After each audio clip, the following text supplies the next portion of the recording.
क्या आपने कभी सोचा है कि कुछ लोग हर जगह क्यों सफल हो जाते हैं? वे कमरे में घुसते हैं और सब उनकी तरफ खींचे चले आते हैं। उनकी बातें सुनी जाती हैं, उनके विचारों को सम्मान मिलता है और उनके रिश्ते इतने मजबूत होते हैं कि मुश्किल से मुश्किल वक्त में भी कोई ना कोई उनके साथ खड़ा रहता है। यह कोई जादू नहीं है, यह कोई किस्मत भी नहीं है। यह एक कला है, एक विज्ञान है और सबसे बड़ी बात यह है कि यह सीखी जा सकती है। इस किताब का नाम है सामाजिक लाभ और यह किताब आपके लिए लिखी गई है। उन लोगों के लिए जो चाहते हैं कि उनकी बात का असर हो, उन लोगों के लिए जो रिश्तों में गहराई चाहते हैं, उन लोगों के लिए जो जानते हैं कि अकेले आगे बढ़ना मुश्किल है, मगर साथ लेकर चलना एक ताकत है। आने वाले अध्यायों में हम उन रहस्यों को खोलेंगे जो सामाजिक रूप से सफल लोग जानते हैं। हम देखेंगे कि पहली मुलाकात से लेकर गहरे विश्वास तक का सफर कैसे तय होता है। हम समझेंगे कि बातचीत को कला कैसे बनाया जाए, भीड़ में अपनी पहचान कैसे बनाई जाए और रिश्तों को कैसे सींचा जाए ताकि वे जीवन भर फलते फूलते रहें। तो चलिए इस यात्रा की शुरुआत करते हैं, एक ऐसी यात्रा जो आपकी दुनिया को हमेशा के लिए बदल देगी। अध्याय 1। पहली छाप, आखिरी याद। हर रिश्ते की शुरुआत एक पल से होती है। वह पल जब दो लोग पहली बार मिलते हैं।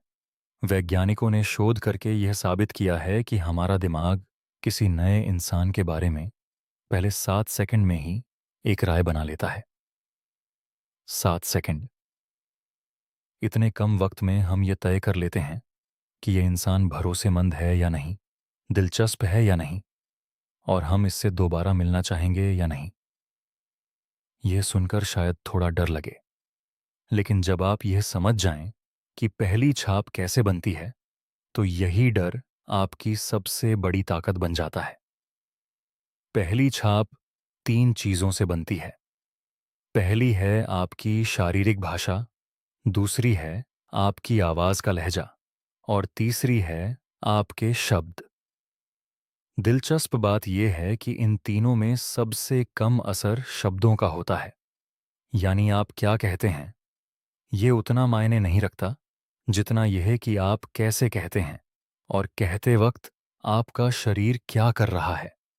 ऑल्बर्ट मेहराबियन नाम के एक मनोवैज्ञानिक ने अपने अध्ययन में पाया कि संचार का 55% हिस्सा शारीरिक भाषा से आता है, 38% आवाज के लहजे से और केवल 7% शब्दों से। तो सवाल ये है कि एक शानदार पहली छाप कैसे बनाई जाए। सबसे पहले बात करते हैं मुद्रा की। जब आप किसी से मिलें तो सीधे खड़े हों, कंधे पीछे की तरफ हों, छाती थोड़ी आगे की तरफ और सिर ऊपर उठा हुआ।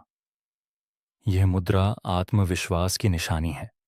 जब आप झुककर खड़े होते हैं या अपनी बाहें छाती के सामने बांध लेते हैं, तो आप अनजाने में एक संकेत देते हैं कि आप असहज हैं या बचाव की स्थिति में हैं।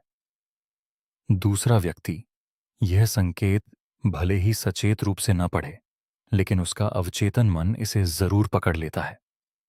दूसरी चीज है आंखों का संपर्क। आंखें आत्मा की खिड़की होती हैं। यह बात बिल्कुल सच है। जब आप किसी से बात करते हुए उनकी आंखों में देखते हैं, तो आप उन्हें बताते हैं कि आप उपस्थित हैं, आप सुन रहे हैं और आप उनकी परवाह करते हैं। लेकिन ध्यान रहे कि आंखों का संपर्क घूरने में नहीं बदलना चाहिए। एक सहज गर्म नजर वह होती है जो कभी कभी हल्के से कहीं और जाती है और फिर वापस आ जाती है। यह स्वाभाविक लगती है और सामने वाले को सुकून देती है।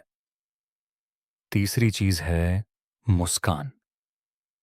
एक सच्ची मुस्कान वह होती है जो आंखों तक पहुंचे।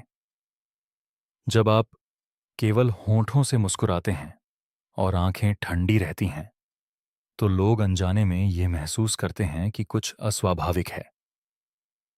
एक गर्म, वास्तविक मुस्कान आपके चेहरे की मांसपेशियों को एक खास तरीके से हिलाती है। और यह नकली नहीं बनाई जा सकती। इसे बनाने का सबसे आसान तरीका यह है कि जब आप किसी से मिलें तो मन में यह सोचें कि यह इंसान मेरे लिए अच्छा है और मैं इससे मिलकर खुश हूं। यह भाव अपने आप आपके चेहरे पर उतर आएगा।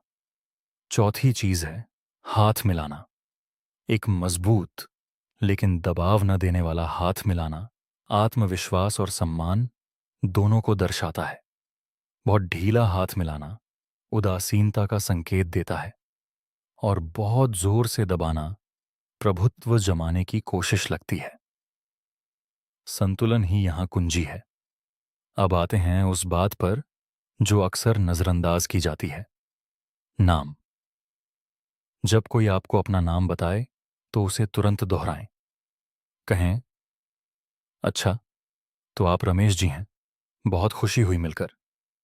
यह करने से दो काम होते हैं। पहला, आपको नाम याद रहता है। दूसरा, सामने वाले को एक विशेष अनुभव होता है। डेल कार्नेगी ने अपनी प्रसिद्ध किताब में लिखा है कि किसी इंसान का सबसे मीठा शब्द उसका अपना नाम होता है।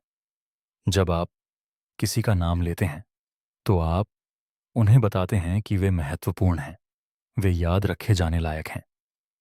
पहली मुलाकात में एक और बात बहुत काम आती है और वह है उत्सुकता। लोग उन लोगों को पसंद करते हैं जो उनमें दिलचस्पी दिखाते हैं।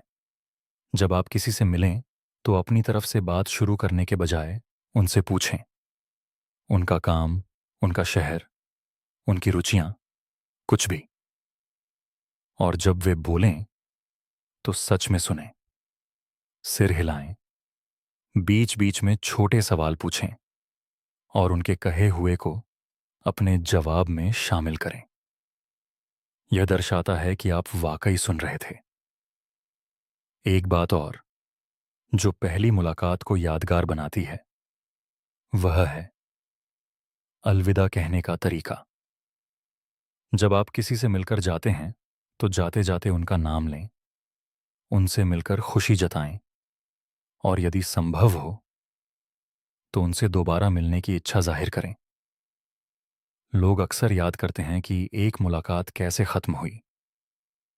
एक गर्म और ईमानदार विदाई अगली मुलाकात की नींव रखती है। अब सोचिए उन सभी मुलाकातों के बारे में जो आपने अब तक की हैं। कितनी बार ऐसा हुआ कि आप किसी से मिले और बाद में सोचा कि काश मैंने यह या वह कहाँ होता। कितनी बार आपने महसूस किया कि वह मुलाकात उतनी अच्छी नहीं रही जितनी हो सकती थी। यह किताब पढ़ते पढ़ते आप यह समझ जाएंगे कि अगली बार वही मुलाकात कैसे अलग हो सकती है। पहली छाप एक बार मिलती है, लेकिन अच्छी खबर यह है कि हर दिन, हर नई मुलाकात के साथ आपको एक नया मौका मिलता है और जितना आप इसका अभ्यास करेंगे उतना यह स्वाभाविक होता जाएगा। एक दिन ऐसा आएगा जब आप किसी कमरे में घुसेंगे और लोग खुद ब खुद आपकी तरफ खींचे चले आएंगे, बिना आपके कहे, बिना किसी कोशिश के। अध्याय 2, सुनने की शक्ति बोलने से बड़ी। दुनिया में दो तरह के लोग होते हैं। एक वे जो बातचीत में अपनी बारी का इंतजार करते हैं और दूसरे वे जो सच में सुनते हैं। पहले वाले लोग बातचीत के दौरान मन ही मन सोचते रहते हैं कि अब मैं क्या कहूंगा, अपना अनुभव कैसे सुनाऊंगा या सामने वाले की बात का जवाब कैसे दूंगा। दूसरे वाले लोग बोलने से पहले पूरी तरह समझ लेते हैं और यही फर्क उन्हें असाधारण बना देता है। सुनना एक कला है और दुर्भाग्य से यह वह कला है जो सबसे कम सिखाई जाती है। स्कूलों में हमें पढ़ना सिखाया जाता है, लिखना सिखाया जाता है, बोलना सिखाया जाता है, लेकिन सुनना कोई नहीं सिखाता। फिर भी जीवन में सबसे ज्यादा समय हम सुनने में ही बिताते हैं। तो सच में सुनना क्या होता है? इसे समझने के लिए पहले यह जानना जरूरी है कि सुनने के कितने स्तर होते हैं। पहला स्तर है उपस्थित रहना, यानी आप शारीरिक रूप से वहां हैं लेकिन आपका मन कहीं और है। आप हां हां करते रहते हैं, लेकिन दरअसल आप अपनी किसी चिंता में डूबे हुए हैं। यह सुनना नहीं है। दूसरा स्तर है सुनकर जवाब देना। आप सुन रहे हैं, लेकिन इसलिए कि जवाब दे सकें। यह थोड़ा बेहतर है, लेकिन अभी भी पूरा नहीं। तीसरा और सबसे गहरा स्तर है सहानुभूतिपूर्वक सुनना। इसमें आप न केवल शब्द सुनते हैं, बल्कि उन भावनाओं को भी महसूस करने की कोशिश करते हैं जो उन शब्दों के पीछे हैं। आप सुनते हैं कि वे क्या कह रहे हैं, लेकिन साथ ही यह भी समझने की कोशिश करते हैं कि वे क्यों कह रहे हैं। इस तरह के सुनने का असर जादुई होता है। जब कोई इंसान ये महसूस करता है कि उसे सच में सुना जा रहा है, तो वह खुल जाता है। वह अपनी गहरी बातें शेयर करता है। वह आप पर भरोसा करने लगता है। और जो इंसान भरोसा करता है, वह भरोसेमंद भी होता है। अब कुछ व्यावहारिक तरीके देखते हैं जो आपको एक बेहतर श्रोता बनाएंगे। पहला तरीका है, फोन बंद रखें या कम से कम उसे नजर से दूर रखें। जब आप बातचीत के दौरान बार बार फोन देखते हैं, तो आप सामने वाले को यह संकेत देते हैं कि वे आपके लिए उतने महत्वपूर्ण नहीं हैं जितना आपका फोन। यह शायद आपका इरादा ना हो, लेकिन संदेश यही जाता है। दूसरा तरीका है, बीच में न काटें। यह आदत बहुत आम है और बहुत नुकसानदेह भी। जब आप किसी की बात काटते हैं, तो आप दरअसल ये कह रहे होते हैं कि मुझे जो कहना है वह तुम्हारी बात से ज्यादा जरूरी है। भले ही आपका इरादा बिल्कुल अलग हो, प्रभाव यही होता है। तीसरा तरीका है, चुप्पी से न घबराएं। बातचीत में कभी कभी छोटी खामोशी आती है। ज्यादातर लोग इस खामोशी को भरने के लिए कुछ भी बोल देते हैं, लेकिन असल में थोड़ी चुप्पी बहुत कुछ कह देती है। यह दर्शाती है कि आप सोच रहे हैं कि आपने जो सुना वह आपके लिए महत्वपूर्ण था। चौथा तरीका है, परावर्तन करना। जब कोई कुछ कहे, तो उनके मुख्य भाव को अपने शब्दों में दोहराएं। जैसे अगर कोई कहता है कि मुझे काम पर बहुत तनाव है, तो आप कह सकते हैं, यानी आपको लग रहा है कि काम का बोझ बहुत ज्यादा हो गया है। यह सुनकर उन्हें लगेगा कि आपने उनकी बात समझी। पांचवां तरीका है, सवाल पूछना। लेकिन ऐसे सवाल नहीं जो बातचीत को दूसरी दिशा में मोड़ दें, बल्कि ऐसे सवाल जो उनकी बात को और गहरा करें। जैसे, इसके बाद क्या हुआ? आपने तब क्या महसूस किया? यह आपके लिए क्यों मायने रखता है? ये सवाल बताते हैं कि आप सच में रुचि रखते हैं। एक बात और जो बहुत कम लोग जानते हैं, वह यह है कि सुनने की क्षमता और सहानुभूति की क्षमता आपस में गहराई से जुड़ी हुई हैं। जो लोग अच्छे श्रोता होते हैं, वे अक्सर अच्छे नेता भी होते हैं, अच्छे दोस्त भी होते हैं और अच्छे जीवन साथी भी होते हैं, क्योंकि वे समझते हैं कि हर इंसान की एक गहरी चाहत होती है, और वह है कि कोई उसे सुने, कोई उसे समझे। आप सोचिए, अपने जीवन में किसी ऐसे इंसान के बारे में जिसने आपको सच में सुना हो, जिसने आपकी बात को ध्यान से सुना हो, बिना जल्दी जाहिर किए। उस इंसान के बारे में आपके मन में कैसी भावना है? वह इंसान आपको खास लगता है ना? आप उस पर भरोसा करते हैं ना? बस यही वह शक्ति है जो सुनने से मिलती है। अगली बार जब आप किसी से बात करें, तो यह प्रयोग करें। सामने वाले की पूरी बात सुनें, बिना जवाब सोचे। उनकी बात खत्म होने के बाद 2 सेकंड रुकें और फिर जवाब दें। आप पाएंगे कि आपका जवाब ज्यादा गहरा होगा, ज्यादा सटीक होगा और सामने वाला आपकी बात को ज्यादा ध्यान से सुनेगा। सुनना बोलने से बड़ी कला है, और जो इसे सीख लेता है, वह हर बातचीत को एक गहरे रिश्ते में बदल सकता है। अध्याय 3, बातचीत की कला, शब्दों का जादू। बातचीत एक कला है। कुछ लोगों के साथ बात करने के बाद आप ऊर्जावान महसूस करते हैं। उनसे बात करके ऐसा लगता है जैसे दुनिया थोड़ी बेहतर हो गई। और कुछ लोगों के साथ बात करने के बाद आप थका हुआ और खाली महसूस करते हैं। यह फर्क इसलिए नहीं होता कि एक अमीर है और दूसरा गरीब, या एक पढ़ा लिखा है और दूसरा नहीं। ये फर्क इसीलिए होता है कि एक को बातचीत की कला आती है और दूसरे को नहीं। बातचीत की कला का पहला नियम है दिलचस्पी लो। जैसा हमने पिछले अध्याय में पढ़ा, लोग उन लोगों को पसंद करते हैं जो उनमें दिलचस्पी दिखाते हैं। लेकिन यहां एक बारीकी है, दिलचस्पी असली होनी चाहिए। लोग झूठी तारीफ और नकली उत्सुकता को तुरंत भांप लेते हैं। असली दिलचस्पी कैसे दिखाई जाए? इसके लिए जरूरी है कि आप वाकई उत्सुक हों। हर इंसान अपने आप में एक किताब है। उसकी अपनी कहानी है, अपने संघर्ष हैं, अपनी जीतें हैं, अपने सपने हैं। जब आप यह सोचकर किसी से मिलें कि इस इंसान में क्या दिलचस्प है जो मुझे अभी पता नहीं, तो आपकी उत्सुकता अपने आप असली हो जाती है। बातचीत का दूसरा नियम है साझा जमीन ढूंढो।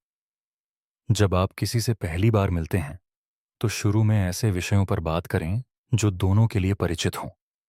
मौसम, खाना, यात्रा, फिल्में, खेल, ये सब ऐसे विषय हैं जो आसानी से बातचीत शुरू कर सकते हैं। जब आप कोई साझा बात ढूंढ लेते हैं तो एक अदृश्य पुल बन जाता है दोनों के बीच। तीसरा नियम है बातचीत को आगे बढ़ाओ। यह कैसे करें? इसके लिए एक सरल तकनीक है जिसे लोग A4 कहते हैं, यानी परिवार, काम और मनोरंजन। ये तीन विषय हर इंसान के जीवन में होते हैं और इन पर बात करना आसान होता है। आप पूछ सकते हैं, आप कहाँ से हैं? आप क्या करते हैं? आपको क्या पसंद है खाली वक्त में करना? ये सवाल बातचीत को आगे बढ़ाते हैं। चौथा नियम है कहानियां सुनाओ। इंसानी दिमाग कहानियों के लिए बना है। हम आंकड़े भूल जाते हैं, तथ्य भूल जाते हैं, लेकिन कहानियां याद रहती हैं। जब आप कोई बात कहना चाहते हो तो उसे एक कहानी के रूप में कहें। मेरे एक दोस्त के साथ एक बार ऐसा हुआ से शुरू होने वाली बात लोगों को ज्यादा पसंद आती है बनिस्बत सूखे तथ्यों के। एक अच्छी कहानी में तीन चीजें होती हैं। पहली है एक किरदार जिससे लोग जुड़ सकें, दूसरी है एक संघर्ष या चुनौती, और तीसरी है एक सबक या परिणाम। जब आप इन तीनों को मिलाते हैं तो एक ऐसी कहानी बनती है जो लोगों को याद रहती है। पांचवा नियम है हास्य का इस्तेमाल करो। हंसी एक सेतु है। जब दो लोग साथ हंसते हैं तो उनके बीच की दूरी कम हो जाती है। लेकिन हास्य को हमेशा सावधानी से इस्तेमाल करें। ऐसे चुटकुले या मजाक जो किसी को नीचा दिखाएं, जो किसी धर्म, जाति या समुदाय पर हों, वे बातचीत को खराब कर सकते हैं। सबसे सुरक्षित और सबसे अच्छा हास्य वह होता है जो अपने आप पर हो। जब आप अपनी गलतियों या कमियों पर हंस सकते हैं तो लोग आपको पसंद करते हैं और आप पर भरोसा करते हैं। छठा नियम है बातचीत को एकतरफा न होने दो। एक अच्छी बातचीत एक गेंद की तरह होती है जो दोनों तरफ आती जाती रहती है। अगर गेंद केवल एक तरफ ही रहे तो खेल बोरिंग हो जाता है। इसीलिए ध्यान रखें कि आप बहुत ज्यादा बोलते नहीं जा रहे। बोलो, फिर सुनो, सुनो, फिर बोलो। सातवां नियम है विषय बदलने की कला सीखो। बातचीत में कभी-कभी ऐसे विषय आते हैं जो असहज करते हैं, या कभी-कभी बातचीत किसी ऐसे विषय पर अटक जाती है जो एकतरफा हो गई हो। ऐसे में विषय बदलना जरूरी होता है। यह चालाकी से करें। कह सकते हैं, वैसे यह याद आया, या इससे मुझे एक बात याद आई। इस तरह बातचीत को नई दिशा में मोड़ा जा सकता है बिना किसी को असहज किए। आठवां और शायद सबसे महत्वपूर्ण नियम है बातचीत में उपस्थित रहो। आज के दौर में जब हर तरफ से ध्यान भटकाने के कारण हैं, पूरी तरह उपस्थित रहना एक दुर्लभ और मूल्यवान उपहार है। जब आप किसी से बात करें तो उस पल में रहें। अपने फ़ोन के बारे में मत सोचें, घर की चिंता मत करें। जो काम छूट गया, उसे भूल जाएं। बस उस एक इंसान पर, उस एक बातचीत पर ध्यान दें। यह सामने वाले को एक ख़ास अनुभव देता है और वे इसे हमेशा याद रखते हैं। बातचीत की कला कोई दिन में नहीं सीखी जाती, लेकिन हर बातचीत एक अभ्यास का मौका है। हर मुलाकात एक नया पाठ है और धीरे-धीरे जैसे जैसे आप इन नियमों को अपने जीवन में उतारेंगे, आप पाएंगे कि लोग आपसे बात करने में आनंद लेते हैं, आपकी संगत की तलाश करते हैं और आपको याद रखते हैं। अध्याय 4। भरोसा, रिश्तों की नींव। हर मजबूत रिश्ते के नीचे एक ही बुनियाद होती है और वह है भरोसा। चाहे दोस्ती हो, प्यार हो, व्यवसाय हो या परिवार। जब भरोसा होता है तो रिश्ता जिंदा रहता है, और जब भरोसा टूट जाता है तो रिश्ता भले ही बाहर से बचा रहे, अंदर से खोखला हो जाता है। लेकिन भरोसा बनता कैसे है? यह रात को सोने से पहले नहीं बनता और सुबह उठने पर मिल जाता। भरोसा बनता है छोटे छोटे कामों से, लगातार और समय के साथ। भरोसे की पहली ईंट है सच्चाई। जब आप जो कहते हैं वह करते हैं और जो करते हैं वह कहते हैं, तो लोग आप पर भरोसा करने लगते हैं। यह आसान लगता है, लेकिन असल में बहुत कम लोग इसे पूरी तरह निभाते हैं। कितनी बार हम कहते हैं, मैं जल्द ही मिलूंगा, लेकिन महीनों तक मिलते नहीं। कितनी बार हम कहते हैं, मैं ये काम कर दूंगा, लेकिन भूल जाते हैं। ये छोटी छोटी बातें भरोसे को खरोंचती रहती हैं। भरोसे की दूसरी ईंट है समय पर होना। समय की पाबंदी एक बहुत बड़ा सम्मान है। जब आप किसी के साथ तय वक्त पर होते हैं, तो आप उन्हें बताते हैं कि आपके लिए उनका समय मूल्यवान है। और जब आप बार बार देर से आते हैं, तो आप एक संकेत देते हैं कि आपके लिए दूसरों का समय उतना मायने नहीं रखता। भरोसे की तीसरी ईंट है राज रखना। जब कोई आप पर भरोसा करके कुछ बताता है, तो उस बात को आगे नहीं जाना चाहिए। जो लोग दूसरों की बातें तीसरे को बताते हैं, वे भले ही उस वक्त बहुत रोचक लगते हों, लेकिन लोग जानते हैं कि यही इंसान कल उनकी बातें भी किसी और को बताएगा। इसीलिए लोग ऐसे इंसान पर गहरा भरोसा कभी नहीं करते। भरोसे की चौथी ईंट है एकरूपता, यानी आप हर जगह एक जैसे हों। आपका व्यवहार घर में, दफ्तर में, दोस्तों के साथ, अजनबियों के साथ एक जैसा हो। जो लोग अलग अलग जगह अलग अलग चेहरे लगाते हैं, वे कभी ना कभी पकड़े जाते हैं, और एक बार पकड़े जाने के बाद उनका भरोसा बहुत मुश्किल से वापस आता है। भरोसे की पांचवी ईंट है माफी मांगना। जब आप गलती करें, तो तुरंत स्वीकार करें। कहें, मुझसे गलती हुई, मुझे माफ करें। यह कमजोरी नहीं है, यह बहुत बड़ी ताकत है।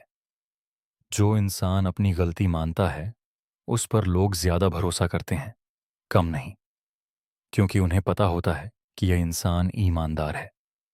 भरोसे की छठी ईंट है सहानुभूति। जब कोई मुश्किल में हो, तो वहां रहो। जब कोई दुखी हो, तो उसे दुखी होने दो। उसके दुख को ठीक करने की जल्दी मत करो, बस उसके साथ रहो। कभी कभी मैं यहां हूं सबसे बड़ा उपहार होता है। अब भरोसा टूटने के बारे में भी बात करना जरूरी है, क्योंकि यह भी जीवन की सच्चाई है। अगर कभी भरोसा टूट जाए, चाहे गलती से ही क्यों ना हो, तो उसे ठीक करने में वक्त लगता है। जल्दबाजी काम नहीं करती। आप माफी मांग सकते हैं, लेकिन भरोसा वापस बनाने के लिए आपको वही काम दोबारा करना होगा जो पहले करते थे, लगातार और ईमानदारी से। भरोसा जल्दी बनता नहीं और टूटता बहुत जल्दी है, इसलिए इसे सहेज कर रखना जरूरी है। एक बात और जो भरोसे के बारे में बहुत कम लोग जानते हैं, वह यह है कि भरोसा दो तरफा होता है। जब आप दूसरों पर भरोसा करते हैं, तो वे भी आप पर भरोसा करने लगते हैं।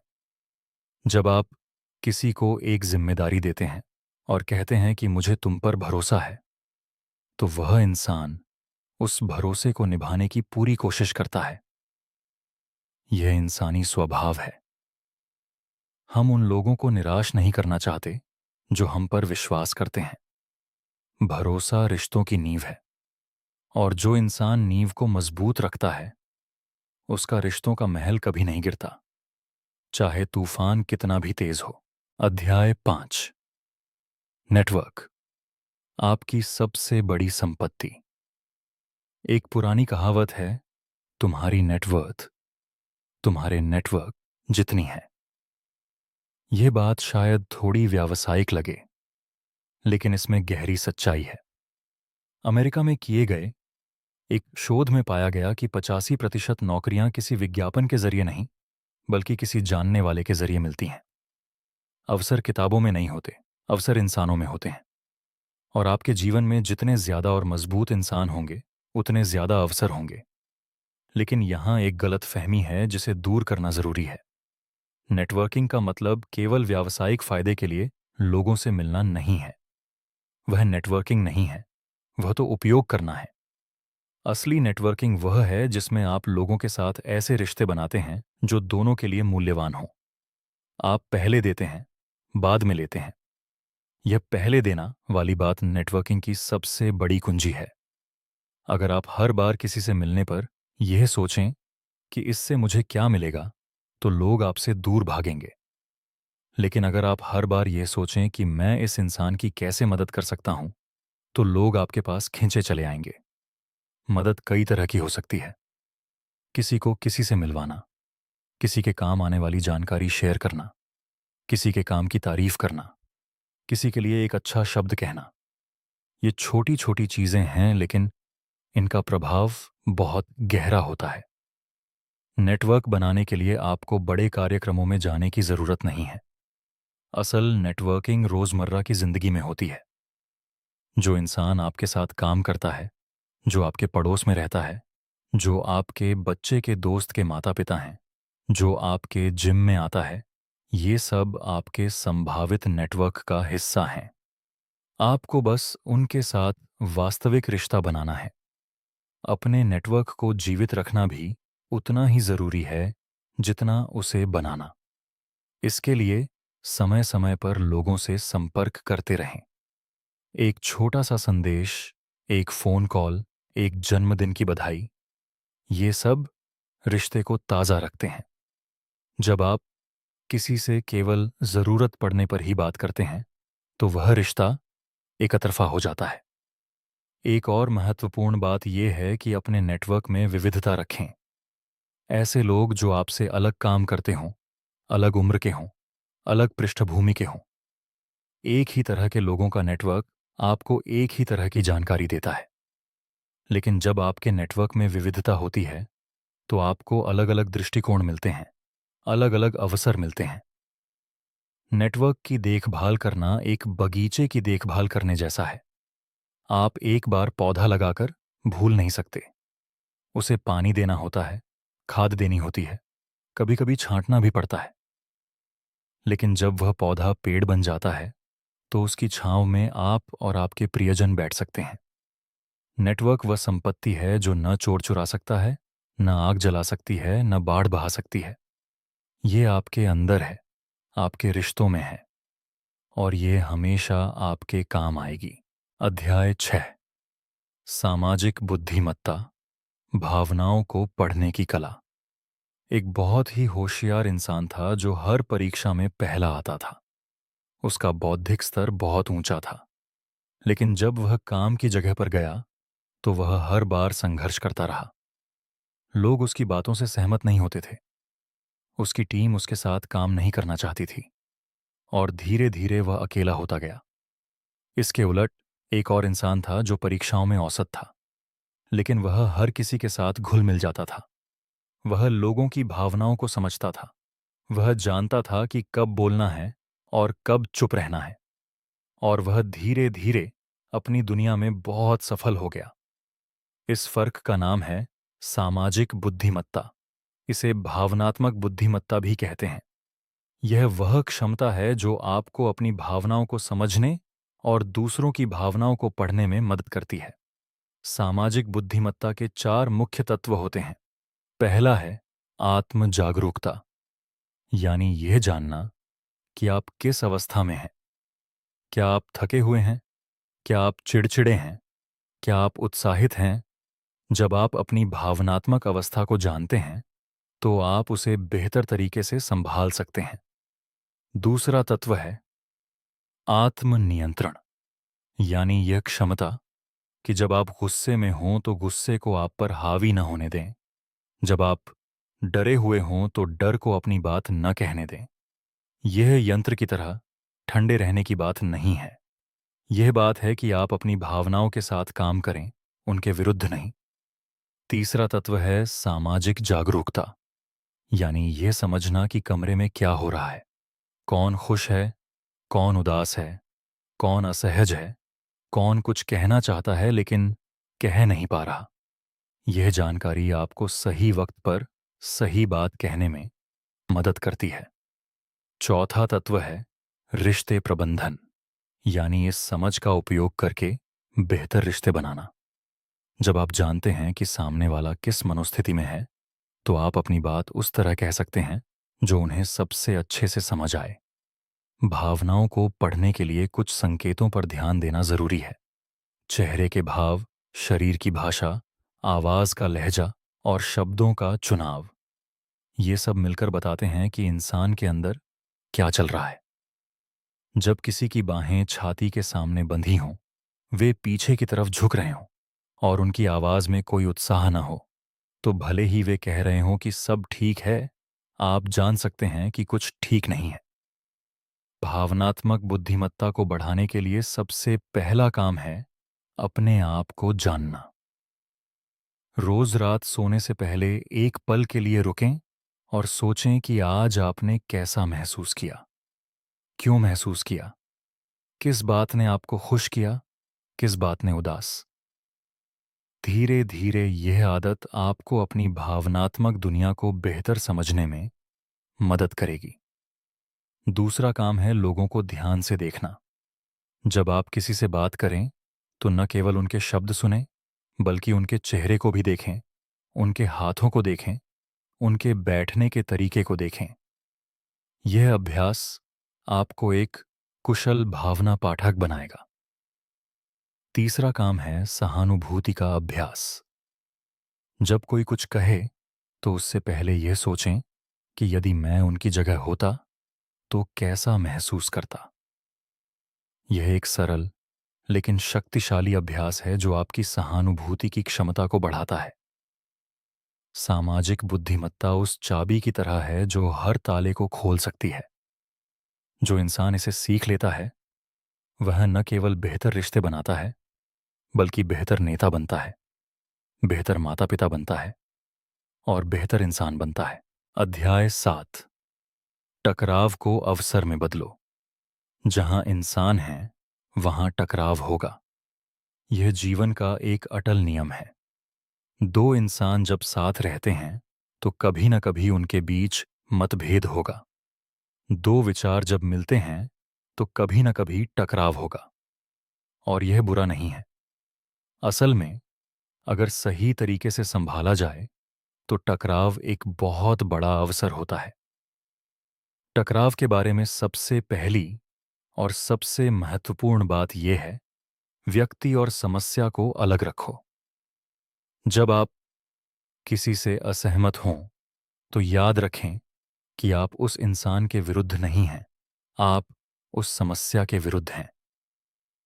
जब आप इस फर्क को बनाए रखते हैं तो टकराव एक लड़ाई नहीं रहती, बल्कि वह एक साझा खोज बन जाती है। टकराव को संभालने का दूसरा तरीका है, पहले समझो फिर समझाओ।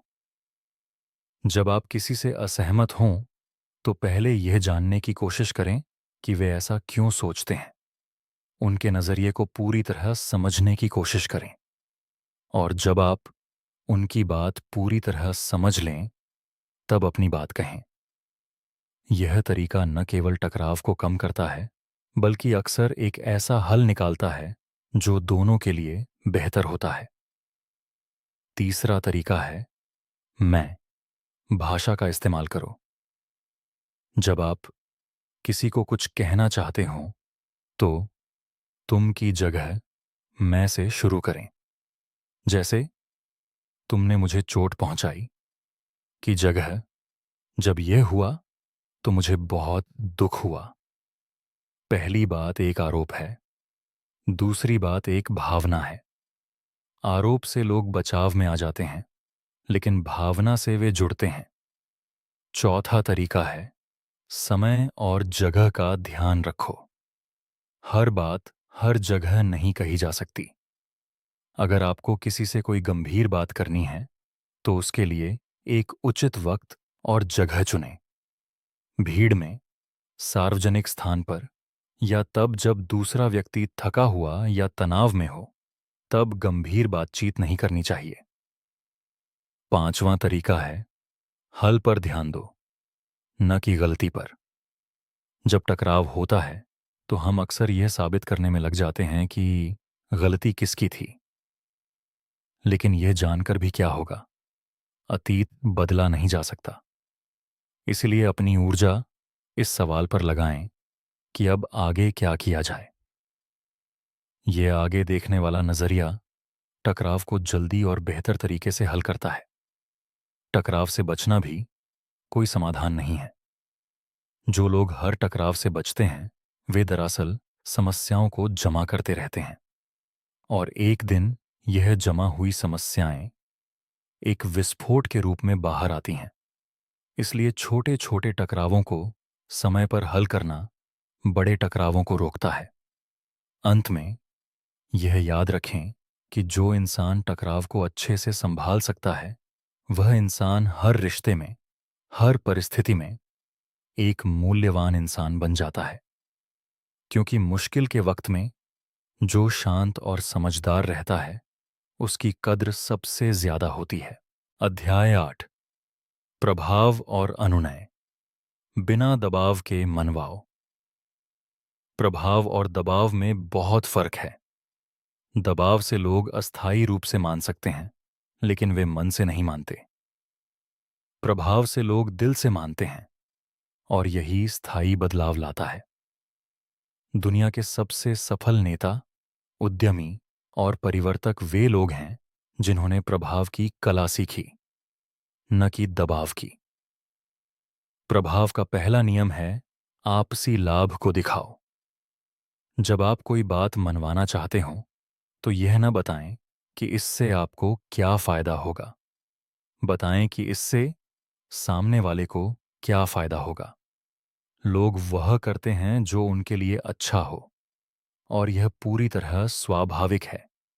इसलिए अपनी बात को इस तरह प्रस्तुत करें कि सामने वाले को उसमें अपना फायदा दिखे। प्रभाव का दूसरा नियम है सहमति का निर्माण करो। जब आप किसी से बात करें तो शुरुआत में ऐसी बातें कहें जिन पर वे आसानी से सहमत हों। छोटी छोटी सहमतियां एक माहौल बनाती हैं जहां बड़ी सहमति भी आसान हो जाती है। प्रभाव का तीसरा नियम है सामाजिक प्रमाण का इस्तेमाल करो। लोग वह करते हैं जो दूसरे लोग कर रहे हों। यही कारण है कि हम रेस्टोरेंट में उस चीज को ऑर्डर करते हैं जो बेस्ट सेलर लिखी हो। जब आप यह बताते हैं कि बहुत से लोग पहले से ही यह कर रहे हैं तो लोगों के लिए वह काम करना आसान हो जाता है। प्रभाव का चौथा नियम है विश्वसनीयता बनाओ। लोग उन लोगों की बात मानते हैं जिन पर उन्हें भरोसा हो, और भरोसा बनता है पिछले व्यवहार से। इसलिए अपनी विश्वसनीयता को हमेशा बनाए रखें। जो कहें वह करें। जब आप एक बार अपनी बात पर खरे उतरते हैं तो अगली बार लोग आपकी बात बिना सोचे मान लेते हैं। प्रभाव का पांचवा नियम है भावनाओं को छुओ। लोग तर्क से नहीं, भावनाओं से निर्णय लेते हैं। बाद में तर्क से उस निर्णय को सही ठहराते हैं। इसलिए जब आप किसी को कुछ मनवाना चाहते हो तो उनकी भावनाओं से जुड़ें, उनके सपनों से, उनकी चिंताओं से, उनकी आशाओं से। एक बात हमेशा याद रखें, प्रभाव तभी नैतिक है जब आपका इरादा सामने वाले के लिए भी अच्छा हो। जब आप प्रभाव का इस्तेमाल किसी के नुकसान के लिए करते हैं तो वह हेर फेर है, और हेर फेर अंततः रिश्तों को नष्ट करता है। असली प्रभाव वह है जो दोनों के लिए अच्छा हो, जो दोनों को आगे ले जाए। अध्याय 9। सार्वजनिक उपस्थिति। भीड़ में चमको। कुछ लोग जब किसी समूह में होते हैं तो वे वहां मौजूद नहीं लगते। वे बोलते हैं लेकिन कोई ध्यान नहीं देता।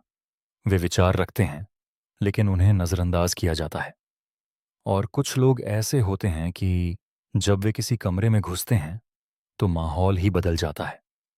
उनकी उपस्थिति महसूस होती है, उनकी बात सुनी जाती है। यह अंतर उपस्थिति का है। उपस्थिति वह अदृश्य ऊर्जा है जो आपके शरीर, आपकी आवाज और आपके आत्मविश्वास से मिलकर बनती है। सार्वजनिक उपस्थिति बनाने के लिए पहली जरूरत है अपनी जगह लेना, यानी शरीर से जगह लेना। जब आप सिकुड़े हुए बैठते हैं, कंधे झुकाए, टांगें बंद, तो आप कम जगह लेते हैं और कम उपस्थित लगते हैं। जब आप खुलकर बैठते हैं, सीधे खड़े होते हैं, तो आप ज्यादा जगह लेते हैं और ज्यादा उपस्थित लगते हैं। दूसरी जरूरत है आवाज पर काम करना। एक धीमी, अस्पष्ट आवाज से ध्यान नहीं खींचता। एक स्पष्ट, गहरी और मध्यम गति से बोली गई आवाज ध्यान खींचती है।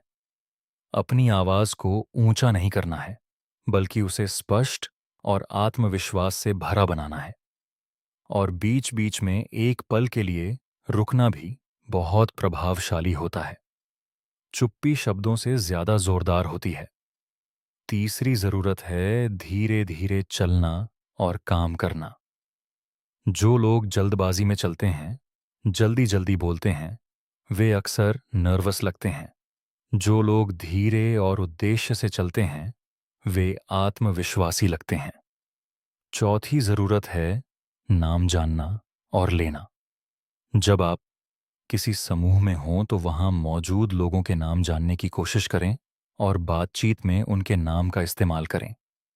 यह एक छोटी सी चीज है, लेकिन यह लोगों को आपके साथ जोड़ती है। पांचवीं जरूरत है राय रखना। जो लोग हर बात में हाँ हाँ करते रहते हैं, वे जल्दी ही भूल जाते हैं। जो लोग सोची समझी, विनम्र लेकिन स्पष्ट राय रखते हैं, वे याद रहते हैं। राय रखना साहस का काम है, और साहस आकर्षण पैदा करता है। छठी और बहुत महत्वपूर्ण बात है, दूसरों को चमकने दो। जो लोग हर जगह अपनी तारीफ ढूंढते हैं, जो हर बातचीत में खुद ही खुद की बात करते हैं, वे अंततः थका देने वाले लगते हैं।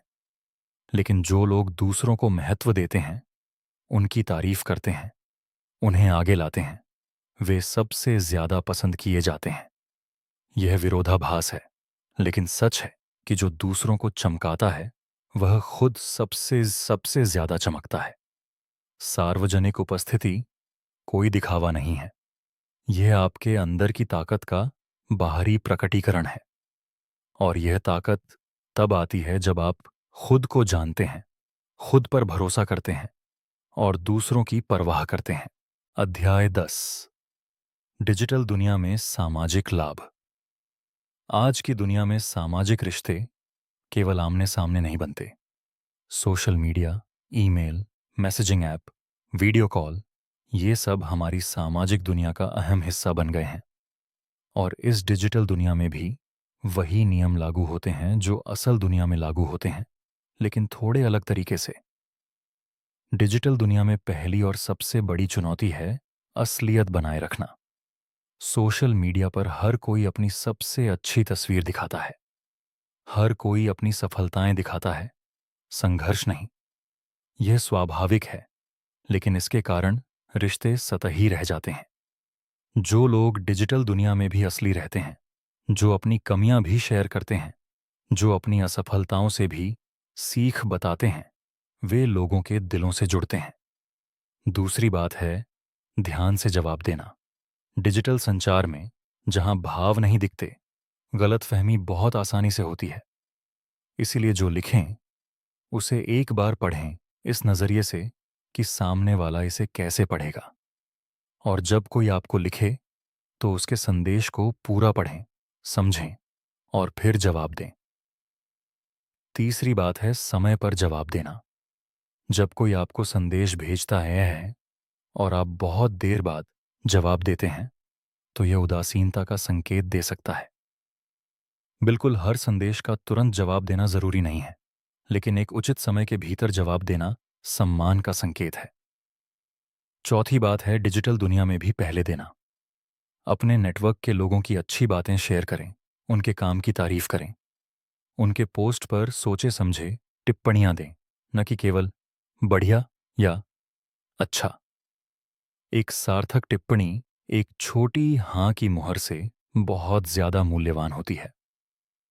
पांचवी बात है डिजिटल दुनिया में भी सीमाएं रखें। हर चीज शेयर नहीं करनी चाहिए। अपनी निजी जिंदगी के कुछ हिस्से अपने पास रखें। यह रहस्यमयता एक आकर्षण पैदा करती है। जो लोग हर बात सबको बताते हैं, उनके बारे में जानने के लिए कुछ बचता नहीं। छठी बात है ऑनलाइन से ऑनलाइन लाएं। डिजिटल रिश्ते तब और मजबूत होते हैं जब उन्हें असली दुनिया में लाया जाए। अगर ऑनलाइन किसी से अच्छा रिश्ता बना है, तो मिलने का मौका ढूंढें। एक चाय की मुलाकात हजार ऑनलाइन बातचीत से ज्यादा मूल्यवान होती है। डिजिटल दुनिया ने हमें दुनिया भर के लोगों से जोड़ा है। यह एक अभूतपूर्व अवसर है, लेकिन इस अवसर का सही फायदा उठाने के लिए उसी समझदारी की जरूरत है जो असल दुनिया में चाहिए। असलियत, ध्यान, सम्मान और देने की भावना। अध्याय 11। अकेलापन और भीड़ में खोना। एक बहुत अजीब विरोधाभास है आज की दुनिया में। हम इतिहास के सबसे जुड़े हुए लोग हैं। हमारे पास सैकड़ों दोस्त हैं सोशल मीडिया पर। हम किसी से भी कभी भी बात कर सकते हैं। और फिर भी अकेलापन एक महामारी की तरह फैल रहा है। शोध बताते हैं कि आज के जमाने में लोग पहले से कहीं ज्यादा अकेले महसूस करते हैं। यह अकेलापन इसलिए नहीं है कि लोग नहीं हैं। यह इसलिए है कि गहरे रिश्ते नहीं हैं। जब आपके पास सैकड़ों जानने वाले हों, लेकिन एक भी ऐसा ना हो जिसे आप रात के 3 बजे फोन कर सकें, तो आप अकेले हैं। इस अकेलेपन को दूर करने का उपाय अधिक रिश्ते बनाना नहीं है। उपाय है गहरे रिश्ते बनाना। और गहरे रिश्ते बनते हैं साझा अनुभवों से, कमजोरियां शेयर करने से और एक दूसरे के लिए वहां रहने से। साझा अनुभव का मतलब है कि आप किसी के साथ कुछ करें, न केवल किसी के बारे में सोचें। साथ खाना खाएं, साथ घूमने जाएं, साथ कोई काम करें। इन साझा अनुभवों में वह जादू होता है जो रिश्तों को गहरा करता है। कमजोरियां शेयर करना बहुत कम लोग जानते हैं, लेकिन यह रिश्तों को गहरा करने का सबसे तेज तरीका है। जब आप किसी को अपनी कोई कमजोरी, कोई डर, कोई असफलता बताते हैं, तो आप उन्हें एक खास तरह का सम्मान देते हैं। आप कह रहे होते हैं कि मैं आप पर इतना भरोसा करता हूं कि अपना असली रूप दिखा सकता हूं। और यह भरोसा रिश्ते को एक नई गहराई देता है। एक दूसरे के लिए वहां रहना, यह सबसे सरल लेकिन सबसे कम किया जाने वाला काम है। जब कोई मुश्किल में हो, तो वहां जाएं, फोन करें, पूछें कि कैसे हो, और इस बार सच में सुनें। ये छोटी छोटी चीजें रिश्तों को जीवित रखती हैं। अकेलेपन से बाहर आने का एक और तरीका है किसी उद्देश्य में शामिल होना। जब आप किसी ऐसे समूह का हिस्सा बनते हैं जो किसी साझे उद्देश्य के लिए काम कर रहा हो, तो आप अपने से बड़े किसी चीज का हिस्सा बनते हैं। और यह अनुभव अकेलेपन को दूर करने का सबसे शक्तिशाली तरीका है। याद रखें, अकेलापन कोई कमजोरी नहीं है। यह एक संकेत है कि आपको कुछ चाहिए। और अच्छी खबर यह है कि जो आप चाहते हैं वह आपके आसपास ही है। बस उसे पाने के लिए पहला कदम आपको उठाना होगा। अध्याय 12। कृतज्ञता। रिश्तों का सुनहरा धागा। कृतज्ञता एक ऐसा गुण है जो न केवल आपको बेहतर इंसान बनाता है, बल्कि आपके रिश्तों को भी बेहतर बनाता है। शोध बताते हैं कि जो लोग नियमित रूप से कृतज्ञता व्यक्त करते हैं, वे ज्यादा खुश होते हैं, उनके रिश्ते ज्यादा मजबूत होते हैं और उनका स्वास्थ्य भी बेहतर होता है। लेकिन कृतज्ञता केवल धन्यवाद कहना नहीं है। असली कृतज्ञता वह है जो दिल से आए और जो विशिष्ट हो।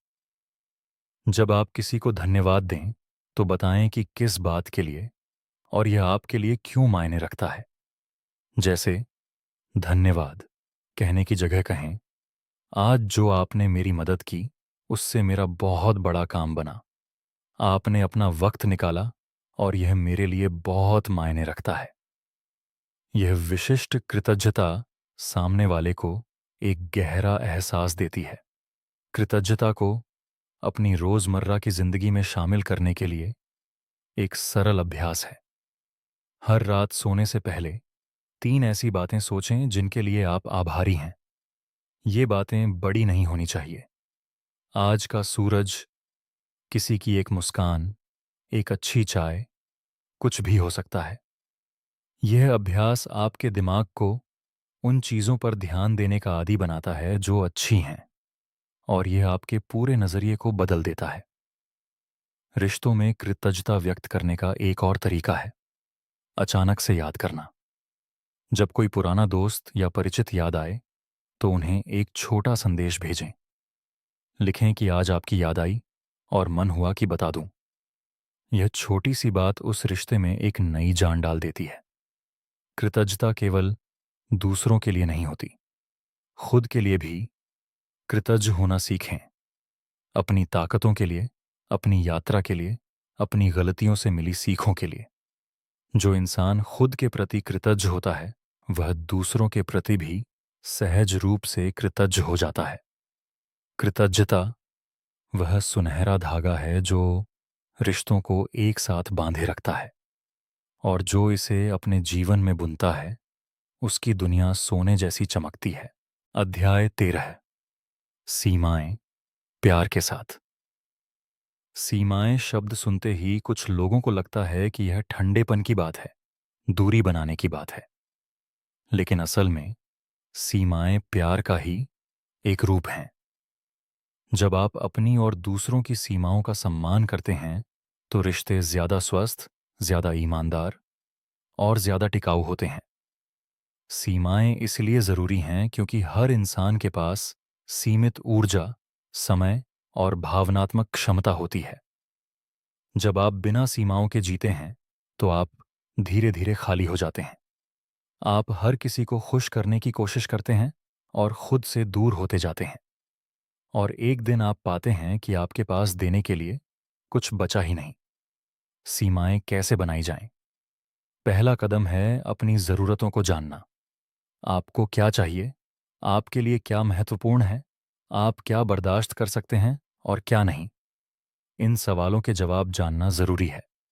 दूसरा कदम है सीमाओं को स्पष्ट रूप से बताना। यह ना कहना है, लेकिन विनम्रता से। जैसे, मुझे अभी यह करने में असमर्थता है, लेकिन अगली बार ज़रूर करूँगा। या मुझे इस विषय पर बात करना ठीक नहीं लगता। ये बातें कहना मुश्किल लग सकता है, लेकिन जब आप इन्हें विनम्रता और दृढ़ता से कहते हैं, तो लोग अक्सर समझते हैं और सम्मान करते हैं। तीसरा कदम है लगातार रहना। अगर आपने एक सीमा बनाई है, तो उसे बनाए रखें। अगर आप कभी-कभी सीमा मानते हैं और कभी-कभी नहीं, तो लोग भ्रमित हो जाते हैं और सीमा का सम्मान करना बंद कर देते हैं। चौथा कदम है दूसरों की सीमाओं का भी सम्मान करना। जब कोई आपको ना कहे, तो उसे सम्मान से स्वीकार करें। उन्हें दोषी महसूस न कराएं। यह आपसी सम्मान का आधार है। सीमाएं बनाना एक कठिन कौशल है, लेकिन यह सबसे स्वास्थ्यकर कामों में से एक है जो आप अपने रिश्तों के लिए कर सकते हैं। और जब आप अपनी सीमाएं बनाते हैं, तो आप दूसरों को भी उनकी सीमाएं बनाने की अनुमति देते हैं। यही एक स्वस्थ रिश्ते की पहचान है। अध्याय 14। नेतृत्व। सेवा का दूसरा नाम।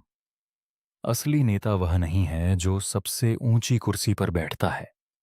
असली नेता वह है जो दूसरों को ऊपर उठाता है, जो अपने समूह, अपनी टीम, अपने समुदाय की भलाई के लिए काम करता है। नेतृत्व और सामाजिक कौशल का गहरा संबंध है। एक अच्छा नेता वह होता है जो लोगों को समझता है, उनसे जुड़ता है, उन्हें प्रेरित करता है और उनका भरोसा जीतता है। ये सभी सामाजिक कौशल हैं। नेतृत्व की पहली विशेषता है दृष्टि। एक अच्छा नेता जानता है कि वह कहाँ जाना चाहता है और क्यों, और वह इस दृष्टि को इस तरह से साझा करता है कि दूसरे भी उससे जुड़ जाते हैं। दूसरी विशेषता है सेवा। महात्मा गांधी, मदर टेरेसा या नेल्सन मंडेला, इन सभी महान नेताओं में एक बात समान थी कि उन्होंने अपने से बड़े किसी उद्देश्य की सेवा की। वे अपने लिए नहीं, दूसरों के लिए जी रहे थे, और यही उन्हें महान बनाता है। तीसरी विशेषता है साहस। सही बात कहना, सही काम करना, चाहे माहौल कैसा भी हो, यह साहस नेतृत्व की आत्मा है। चौथी विशेषता है विनम्रता। जो नेता जानते हैं कि वे सब कुछ नहीं जानते, जो दूसरों से सीखने में कोई शर्म नहीं महसूस करते, वे सबसे ज्यादा सम्मान पाते हैं। पांचवीं विशेषता है दूसरों को आगे बढ़ाना। एक अच्छा नेता वह है जो अपने आसपास के लोगों को बेहतर बनाता है, जो उन्हें उनकी क्षमता दिखाता है, उन्हें मौके देता है और उनकी गलतियों पर उन्हें कोसने के बजाय उनसे सीखने में मदद करता है। नेतृत्व केवल कार्यालय या राजनीति के लिए नहीं है। आप अपने परिवार में नेता हो सकते हैं, अपने दोस्तों के समूह में नेता हो सकते हैं, अपने मोहल्ले में नेता हो सकते हैं। और जहां भी आप हों, अगर आप सेवा के भाव से, साहस के साथ और विनम्रता से काम करते हैं तो लोग आपके पीछे चलेंगे।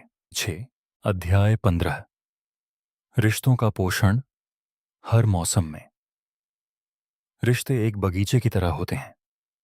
कुछ पौधे मजबूत होते हैं, कुछ नाजुक होते हैं, कुछ जल्दी बढ़ते हैं, कुछ धीरे धीरे, लेकिन सभी को पानी चाहिए, धूप चाहिए और देखभाल चाहिए। जब बगीचे की देखभाल नहीं होती तो पौधे मुरझा जाते हैं, और जब देखभाल होती है तो बगीचा फूलता फलता रहता है। रिश्तों का पोषण करने के लिए कुछ नियमित काम हैं जो बहुत फर्क डालते हैं। पहला है याद रखना। जन्मदिन, सालगिरह, परीक्षाएं, साक्षात्कार, ये वे पल हैं जो लोगों के लिए महत्वपूर्ण होते हैं। जब आप इन पलों को याद रखते हैं और एक छोटी सी बधाई या शुभकामना भेजते हैं, तो आप उन्हें बताते हैं कि वे आपके लिए महत्वपूर्ण हैं। दूसरा है समय देना। ते समय से बनते हैं।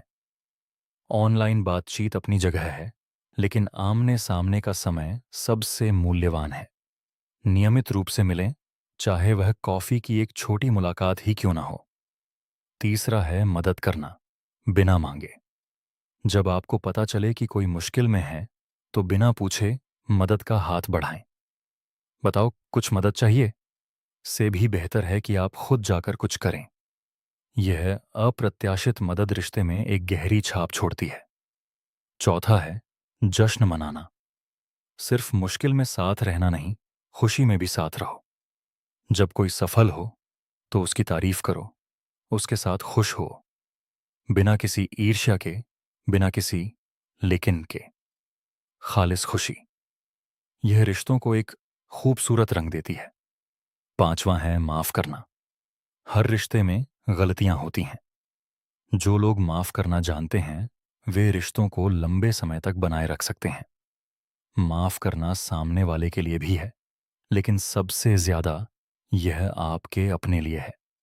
जब आप माफ करते हैं तो आप खुद को उस बोझ से मुक्त करते हैं जो आपको पीछे खींच रहा था। रिश्ते जीवन का सार हैं। जब आप अंत में पीछे मुड़कर देखते हैं तो आपको याद नहीं रहता कि आपने कितना पैसा कमाया, कितनी तरक्की की। आपको याद रहते हैं वे लोग जो आपकी जिंदगी में थे, वे पल जो आपने उनके साथ बिताए, वे हंसी जो आपने साझा की। अध्याय 16। अपना सामाजिक रंग पहचानो। हर इंसान का एक सामाजिक रंग होता है। कुछ लोग स्वाभाविक रूप से बहिर्मुखी होते हैं, वे लोगों से ऊर्जा लेते हैं। कुछ लोग अंतर्मुखी होते हैं, वे अकेले समय में ऊर्जा पाते हैं। और बहुत से लोग दोनों के बीच में होते हैं। यह बहुत जरूरी है कि आप अपना सामाजिक रंग पहचानें और उसे स्वीकार करें, क्योंकि जब आप अपनी प्रकृति के अनुसार काम करते हैं तो आप सबसे अच्छे होते हैं। अगर आप अंतर्मुखी हैं तो यह कोई कमी नहीं है। दुनिया के कुछ सबसे महान लेखक, वैज्ञानिक और कलाकार अंतर्मुखी थे। अंतर्मुखी लोगों में अक्सर गहरी सोच, तेज अवलोकन और एकाग्रता की अद्भुत क्षमता होती है। उन्हें केवल ये सीखना होता है कि अपनी ऊर्जा का प्रबंधन कैसे करें, कब सामाजिक रूप से सक्रिय रहें और कब खुद को समय दें। अगर आप बहिर्मुखी हैं तो आपके पास स्वाभाविक रूप से लोगों को जोड़ने की क्षमता है, लेकिन आपको यह भी सीखना होगा कि कभी-कभी सुनना बोलने से ज्यादा जरूरी होता है, और गहराई उतनी ही जरूरी है जितनी चौड़ाई। अपने सामाजिक रंग को पहचानकर आप यह भी समझ सकते हैं कि आपके रिश्तों में क्या कमी है और क्या ताकत है, और इस समझ के साथ आप अपनी सामाजिक जीवन को और बेहतर बना सकते हैं। यह यात्रा आत्म जागरूकता से शुरू होती है, और वह आत्म जागरूकता ही आपको दुनिया में अपनी सबसे अच्छी जगह खोजने में मदद करती है। अध्याय 17। जीवन बदलने वाले रिश्ते। कुछ रिश्ते ऐसे होते हैं जो आपकी जिंदगी की दिशा बदल देते हैं। एक गुरु जो आपकी क्षमता देखता है जब आप खुद नहीं देख पाते। एक दोस्त जो आपसे सच बोलने का साहस रखता है। एक जीवन साथी जो आपको वैसे ही स्वीकार करता है जैसे आप हैं। एक शागिर्द जो आपकी सोच को नई दिशा देता है। ये रिश्ते संयोग से नहीं बनते। इन्हें बनाने के लिए इरादे की जरूरत होती है, खुलेपन की जरूरत होती है और समय की जरूरत होती है। एक गुरु ढूंढने के लिए आपको पहले यह जानना होगा कि आप कहाँ जाना चाहते हैं। जब आपके पास एक स्पष्ट दिशा होती है तो आप उन लोगों को पहचान पाते हैं जो उस दिशा में आगे हैं। और जब आप उनसे संपर्क करते हैं तो ईमानदारी से, विनम्रता से और यह बताते हुए कि आप उनसे क्यों सीखना चाहते हैं, तो बहुत से लोग मदद के लिए तैयार होते हैं। एक सच बोलने वाला दोस्त वह होता है जो आपकी तारीफ करने के साथ साथ आपकी गलतियां भी बताता है। ऐसे दोस्त दुर्लभ होते हैं और बहुत मूल्यवान होते हैं। इन्हें सहेज कर रखें। और एक शागिर्द, यानी कोई जिसे आप सिखा सकें, यह भी एक अद्भुत रिश्ता होता है। जब आप किसी को कुछ सिखाते हैं तो आप खुद उस विषय को और गहराई से समझते हैं, और यह देखना कि कोई आपकी वजह से बेहतर बन रहा है, इससे बड़ी खुशी कोई नहीं है। जीवन बदलने वाले रिश्ते वे होते हैं जो आपको बेहतर बनाते हैं, और सबसे अच्छी बात यह है कि आप भी किसी के जीवन बदलने वाले रिश्ते बन सकते हैं। यह सबसे बड़ा सामाजिक लाभ है। अध्याय 18। सामाजिक लाभ, एक जीवन दर्शन। इस पूरी यात्रा में हमने बहुत कुछ सीखा। पहली छाप से लेकर गहरे रिश्तों तक, सुनने की कला से लेकर प्रभाव के नियमों तक, भरोसे की नींव से लेकर सामाजिक बुद्धिमत्ता तक। लेकिन इन सब के बीच एक धागा है जो सबको जोड़ता है। वह धागा है दूसरों के लिए वास्तविक चिंता। सामाजिक लाभ कोई चाल नहीं है, कोई तकनीक नहीं है जिसे आप इस्तेमाल करके लोगों को मनमाफिक कर सकते हो। सामाजिक लाभ एक जीवन दर्शन है। यह इस बात पर भरोसा है कि इंसान इंसान का रिश्ता ही सबसे बड़ी दौलत है। यह इस बात पर विश्वास है कि जब आप दूसरों की भलाई चाहते हैं तो दुनिया आपकी भलाई की ओर मुड़ जाती है। जो लोग सामाजिक रूप से सफल होते हैं वे ये नहीं सोचते कि मैं इस रिश्ते से क्या लूंगा। वे सोचते हैं कि मैं इस रिश्ते में क्या दे सकता हूं। और देने की यह भावना, यह उदारता एक ऐसा चुंबक बन जाती है जो लोगों को आपकी तरफ खींचती है। दूसरी बात जो सामाजिक रूप से सफल लोगों में होती है वह है जिज्ञासा। वे हर इंसान में कुछ दिलचस्प देखते हैं। वे मानते हैं कि हर इंसान एक खजाना है जिसे खोजा जाना बाकी है, और यह जिज्ञासा उन्हें स्वाभाविक रूप से अच्छे श्रोता, अच्छे मित्र और अच्छे नेता बनाती है। तीसरी बात है निरंतरता। सामाजिक कौशल एक दिन में नहीं बनते, वे रोज के अभ्यास से बनते हैं। हर बातचीत एक अभ्यास है, हर मुलाकात एक मौका है, हर रिश्ता एक कक्षा है। चौथी बात है धैर्य। रिश्ते तुरंत नहीं बनते, भरोसा तुरंत नहीं बनता, लेकिन जो लगातार देते हैं, जो लगातार उपस्थित रहते हैं, उनके रिश्ते एक दिन इतने मजबूत हो जाते हैं कि उन्हें कोई हिला नहीं सकता। और पांचवी और सबसे बड़ी बात है खुद को प्यार करना। आप दूसरों को वह नहीं दे सकते जो आपके पास है ही नहीं। जब आप खुद को प्यार करते हैं, अपना ख्याल रखते हैं, अपनी ज़रूरतों का सम्मान करते हैं, तभी आप दूसरों को भी सच्चे दिल से प्यार दे सकते हैं।